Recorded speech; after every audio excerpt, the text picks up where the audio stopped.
Cell discovery और उसके historical background के बाद हम लोग आगे देखेंगे सेल थ्योरी। ठीक है जी। मैल्थियस जे स्लाइडेन 1838, जो कि जर्मन बोटानिस्ट थे,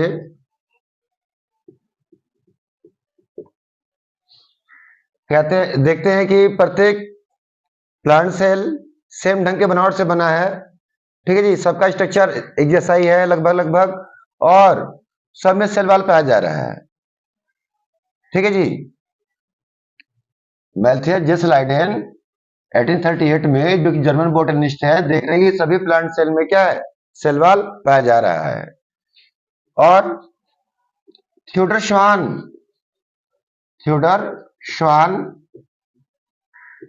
1839 में, जो कि ब्रिटिश जूलॉजिस्ट है,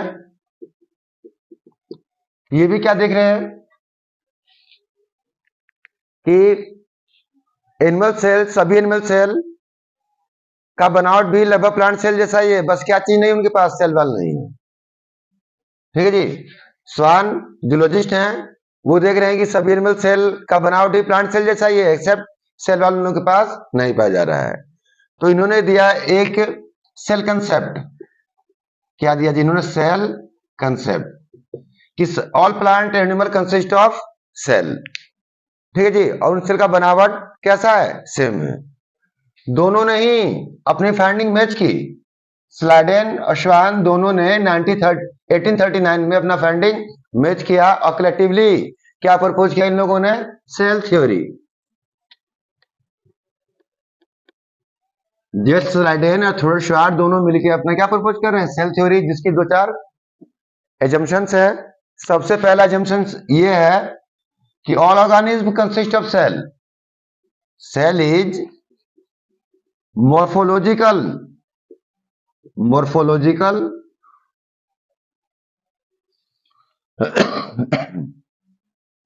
and structural unit of life। और यही बोला गया कि लाइफ केवल सेल में ही हो सकता है, अन्य कहीं भी नहीं। दूसरा बात हो रहा है कि cell have genetic material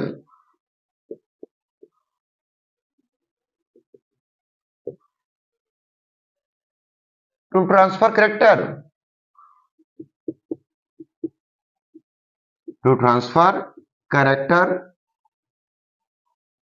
from one generation to next.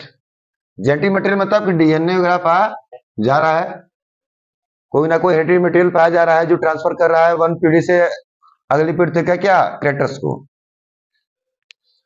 Third line आ रही है कि सेल्स आर फॉर्म्ड डी नीवो। ये बात गलती है। डी नीवो का मतलब है कि स्पॉन्टेनियस, स्वतः ही एबायोजेनेसिस के तहत किसी नॉन लिविंग मटेरियल से बन जाना सेल का, जो कि लाइन गलती है। ठीक है जी, ये लाइन गलती है। स्लाइडन की बात बोली हुई है, दोनों में से कौन बोला इस बात को? स्लाइडन बोला है, और ये बात गलती है। ठीक है जी। फोर्थ लाइन है, फोर्थ एजम्पशन है कि ऑर्गेनिज्म की वैरायटी तो बहुत सारी है, प्रोकैरियोटिक भी है, यूनिसेलर भी है, यूनिसेलर प्लांट भी है, एनिमल भी है, फंजाई भी है, फिर मल्टीसेलर फंजाई है, मल्टीसेलर प्लांट है, मल्टीसेलर एनिमल है। वो मल्टीसेलर प्लांट एनिमल में भी कैटेगरी है कि लोअर है, हायर है, सब में सेल पाया जा रहा है, और सभी सेल में घटित होने वाला जो मेटाबॉलिक एक्टिविटी है सिमिलर ढंग का है। ठीक है जी। सेल्स ऑफ डिफरेंट टाइप और organism perform same metabolic activities. Same metabolic activities. So cell is physiological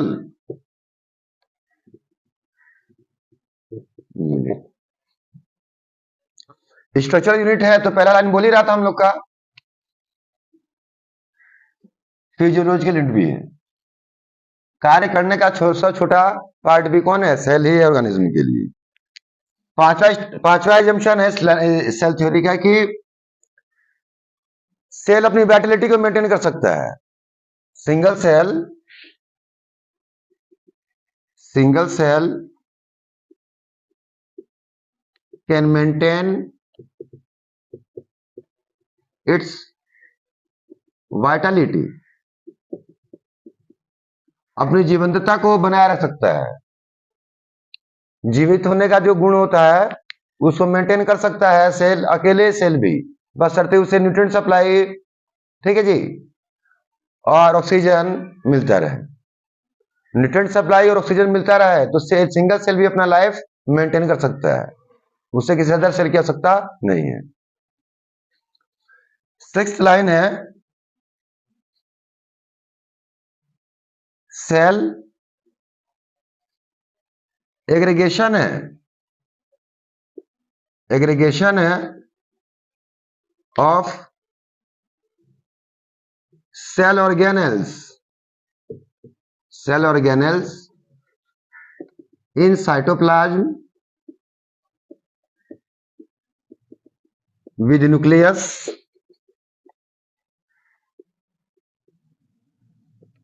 surrounded by cell membrane and cell wall।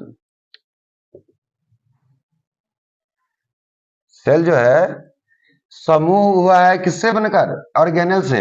Organelle मतलब जैसे mitochondria, Golgi body, endoplasmic reticulum, lysosome, peroxisome, glyoxysome, centriole, ये सब के सब। Cytoplasm एक liquid component है जो cell में भरा रहता है, उसके सेंटर में न्यूक्लियस भी होता है। न्यूक्लियस क्या रखता है? जेनेटिक मटेरियल, ठीक है जी। और ये सारा एलिमेंट घिरा रहता है किससे? सेल वॉल से और सेल मेम्ब्रेन से। ऐसे एलिमेंट को हम लोग क्या कहते हैं? सेल। इसका सिग्निफिकेंस सेल थ्योरी का ये है कि जैसे फिजिक्स में होता है हम लोग के यहाँ conservation of mass, conservation of energy, conservation of momentum, linear हो चाहे एंगुलर हो, यूनिवर्सल ऑफ ग्रेविटेशन, वैसे ही फंडामेंटल जनरलाइजेशन ऑफ बायोलॉजी है। This is the fundamental generalisation.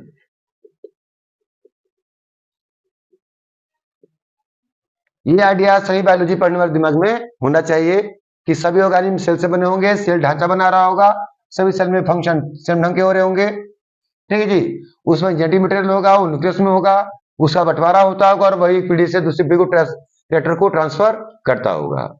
ये सब रहा हमारा सेल थ्योरी। यहीं पे आता है एक बात, तुम्हारा क्या चीज? Objection to cell theory. Objection to cell theory.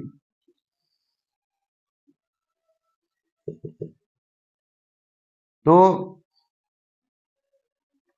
Schleiden ने दिया था, स्लाइडेन का साइटोब्लास्ट थ्योरी। साइटोब्लास्ट थ्योरी कि पुराने सेल के न्यूक्लियस में नया टिनी सेल बनता है और डेवलप होके भाई अगली पीढ़ी का सेल क्रिएट करता है। यह बात गलती डिस्प्रूव कर रहा है कौन? ये डिस्प्रूव कर रहा है वॉन मोल, हुगो वॉन मोल और जीने गाली। ये दोनों डिस्प्रूव कर रहे हैं। हमने क्या बताया आप लोगों से? Objection to cell theory. Cell theory ठीक है, सेल थ्योरी ठीक है, उसमें ऑब्जेक्शन आ जा रहा है। कौन ऑब्जेक्शन कर रहा है? हुगो वॉन मोल और जीने गैली। किस बात का? स्लाइडेन इसी थ्योरी, क्योंकि दो बंदे थे ना, स्लाइडेन और श्वान, तो स्लाइडेन ने वहां पे बोला था कि पुराने सेल के न्यूक्लियस में ही नया सेल बनता है और वही अगली पीढ़ी के सेल को जनरेट करने पाता है। तो ये बात गलती था, ठीक ना? यहाँ पे भी तो गलती दिख रहा है हम लोग को अब तक का। ठीक जी। ऐसा से होने पाता है कि शुरुआती टाइम में इंस्ट्रूमेंट टेक्नोलॉजी का अभाव होता है, तो जो व्यक्ति जो पढ़ रहा होता है इंफॉर्मेशन कमी होता है। हम लोग या आज कोई भी बोलने पा रहा है, ज्यादा से बोलने पा रहा है कि टेक्नोलॉजी का एडवांसमेंट हो गया है, इंफॉर्मेशन ज्यादा हम लोग पास कलेक्टेड हो गए हैं, तब कोई बोलने पा रहा है। ये उस टाइम की बात थी 1839 की बात, काफी कम अभी आइडिया था लोग के पास। यहीं पर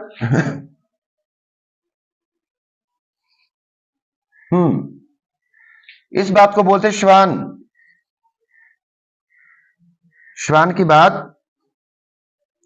डिनिवो वाली बात क्या है, गलती है। ये ऑब्जेक्शन है, ठीक है जी। और यहीं पर आते हैं रडोल्फ विर्चो। रडोल्फ विर्चो जो होते हैं क्या चीज, थ्योरी ऑफ लिनिएज। क्या कहता है थ्योरी ऑफ लिनिएज? ओमनिस सेलुला है, सेलुला, ओमनिस सेलुला ए सेलुला। लैटिन भाषा में बोला गया है, जिसका मतलब होता है new cell formed from pre existing cell. नया सेल पहले के मौजूद सेल से ही बनता है। रडोल्फ विर्चो ने कब बोला था ये बात? 1858 में, 1858 में इन्होंने ये बात बोला था। इसे बोलते हैं theory of lineage. Lineage connection, पहले सेल कोई जिंदा सेल होगा, उससे से कोई नया सेल बन सकता है। नया सेल अपने आप नहीं बन सकता है, नया सेल डिन्यूबो नहीं हो सकता है, स्पॉन्टेनियस एबायोटिक मटेरियल से नया सेल नहीं बन सकता है।